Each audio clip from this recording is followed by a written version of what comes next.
Aku tuh anak yang pas-pasan. Dan yang paling terpukul itu ketika aku kuliah, logikaku seakan-akan hilang semua. Yang tadinya selalu ranking di kelas, sekarang di kelas jadi paling bego. Bener-bener aku paling belakang. Bahkan kayak ketinggalan jauh banget sama teman-teman yang lain. Padahal kan aku sempat gap year 1 tahun kan. Jadi otomatis aku bareng sama angkatan di bawahku. Tapi aku yang paling bego. Adik kelasku ternyata pintar-pintar banget. Ya itu sempat bikin shock, dan sampai sekarang aku masih gak terima tau. Kayak logikaku hilang kemana, otakku kenapa jadi tumpul sekali. Dan aku sangat amat terseok-seok dalam kuliah. Setiap ngerjain tugas kayaknya aku bakal teriak-teriak, setel musik keras-keras, dan frustasi. Pokoknya aku kalau ngarap tugas atau ujian atau apa, waduh udah kayak orang gila lah. Aku sangat amat tidak paham dengan materi kuliah. Udahlah lanjut, jangan bahas kuliah, itu terlalu kelam. Oke, balik lagi ke karyaku. Aku paling benci pada teman-temanku yang selalu bertanya padaku, itu gambar apa? Padahal gambarnya belum selesai. Wah, itu annoying banget. Wah, aku bisa emosi kalau ditanya kayak gitu terus.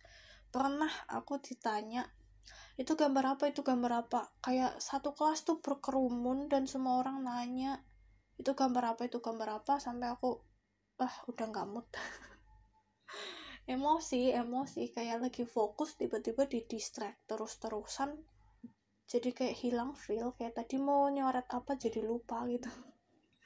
Atau teman yang sok tahu ini gambar ini ya padahal bukan, itu lebih annoying tuh.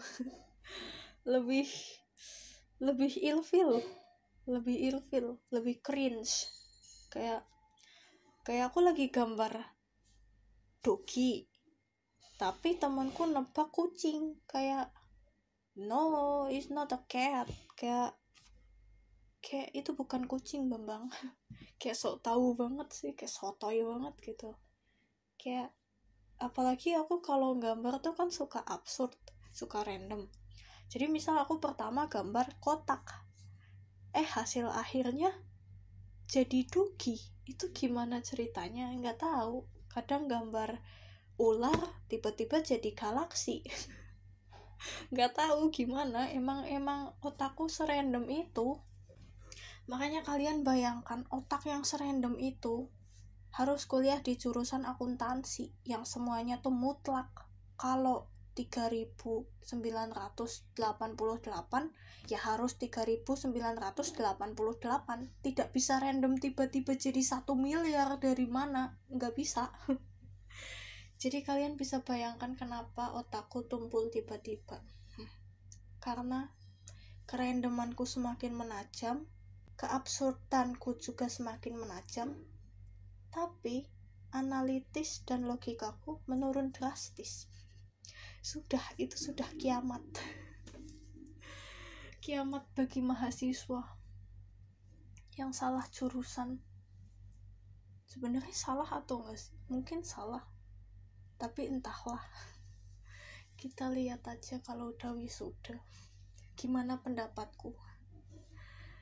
Kalau sekarang aku masih merasa salah jurusan. Ya lanjut.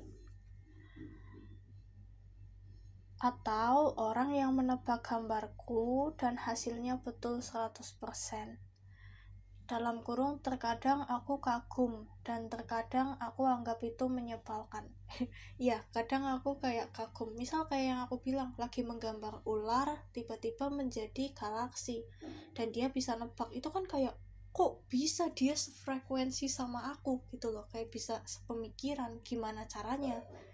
Nah, tapi kadang kesel juga, kayak kok tiba-tiba udah ditebak, emang ini gak kelihatan absurd ya? Maksudnya kayak aku gak mau orang lain, kadang kan aku pengen orang lain gak bisa menebak, tiba-tiba boom jadi hal yang tidak pernah terpikirkan. Kadang moodku seperti itu, tapi ketika mood seperti itu entah kenapa selalu dipatahkan sama temen. Kayak tiba-tiba aja ada yang dapat ilham gitu, jadi tahu oh ini kedepannya bakal jadi gambar ini, dan ternyata bener. Ngeselin banget.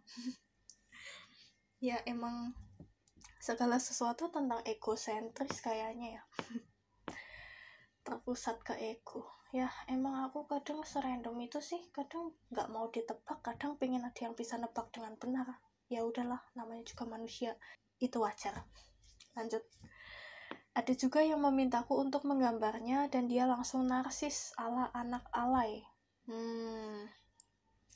Biasa nih kalau ada orang yang pintar gambar, pasti mereka bakal kayak, "Nap, gambarin aku dong." Terus dia kayak pose kayak seolah-olah di foto gitu loh. Kayak aku nggak bisa gambar manusia yang realistis, bukan tipeku.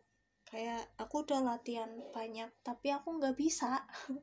Kayaknya emang nggak di arah situ. Kayak aku lebih bisa ke anime yang ekspresif dan lain-lain ketimbang yang realistis seperti kenyataan.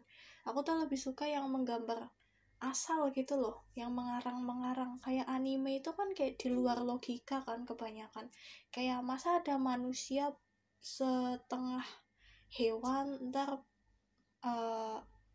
dia tinggal bersama manusia atau dia bisa berubah jadi manusia, itu kan di luar nalar. Nah aku lebih suka yang seperti itu karena aku sebenarnya trauma ketika aku belajar menggambar realistis. Selalu orang yang minta digambarin, ketika aku gambarin, kesan pertama, komentar pertama yang mereka tunjukkan, kok nggak mirip. Itu ngeselin banget sih, kayak kita kan punya style masing-masing dan kita kan nggak semua orang bisa gitu loh. Kenapa gambar harus mirip? Apakah dengan mirip pasti selalu bagus? Kan enggak juga gitu loh. Kayak semua orang punya style tersendiri dan itu bagus gitu loh. Kayak kesel banget gitu. Kayak semenjak itu aku kayak males ngegambarin orang lagi. Meskipun kadang aku masih iseng latihan lagi, tapi aku keep sendiri, nggak mau aku share. Dan paling ngeselin kalau tiba-tiba dia minta lihat semua gambarku, otomatis kan aku bawain semua gambar. Nah, pasti ada tuh sisa-sisa yang aku latihan versi realistis. Kan gak mirip. Dan mereka bilang kok gak mirip. Pengen aku musnahin, tapi eman-eman kayak sayang banget gitu loh. Itu kayak kenang-kenangan prosesku belajar. Gak rela, tapi kadang kalau kebawa jadi emosi. Gitulah. Intinya menggambar realistis itu menyebalkan buatku. Makanya sekarang aku lebih suka gambar yang antara abstrak atau antara anime-anime gitu. Kartun-kartun, anime-anime gitulah. Biar nggak ditanya kok nggak mirip, bodo amat. Kalau mau mirip gambar sendiri noh. Lanjut. Ada lagi yang paling kubenci, yaitu anak yang melakukan semua hal yang telah kusebutkan, ditambah lagi tidak menghargai karyaku. Wah, itu pasti ada sih. Pasti ada di setiap kelas, di setiap tempat. Biasanya ada orang-orang seperti itu. Udah berisik banget. Terus suka narsis nggak jelas, padahal nggak ada yang mau ngegambar dia juga. Terus nanya-nanya terus atau nebak-nebak sok tahu terus, ngedistract terus, dan nggak menghargai. Kayak ya tahu sendirilah, nggak menghargai ya nggak menghargai. Entah mencaci atau apa ya, intinya tidak menghargai. Ya lanjut ya. Misalnya menghilangkan label milikku, karena biasanya aku menggambar di bagian belakang label milikku untuk menandainya dan untuk mengisi waktu luang di sekolah atau pada saat aku selesai mengerjakan ulangan lebih awal dari yang lainnya. Jadi ini contoh dari tidak menghargai karya yang aku maksud di zaman itu di tahun 2015 ya. Ya jadi waktu aku sekolah itu kan aku lebih suka pakai label dibandingkan pakai tip kering, karena waktu zaman sekolah itu kan santai kalau nulis. Kalau pakai tip kering itu kalau udah lama ntar catatannya tuh melebar kemana-mana, tulisannya nggak bisa dibaca, jadi aku nggak suka, kayak lembab gitulah. Sedangkan kalau pakai label itu tulisannya sampai kapanpun tuh bisa dibaca, jadi aku lebih suka pakai label karena tulisannya lebih awet. Jadi kalau misal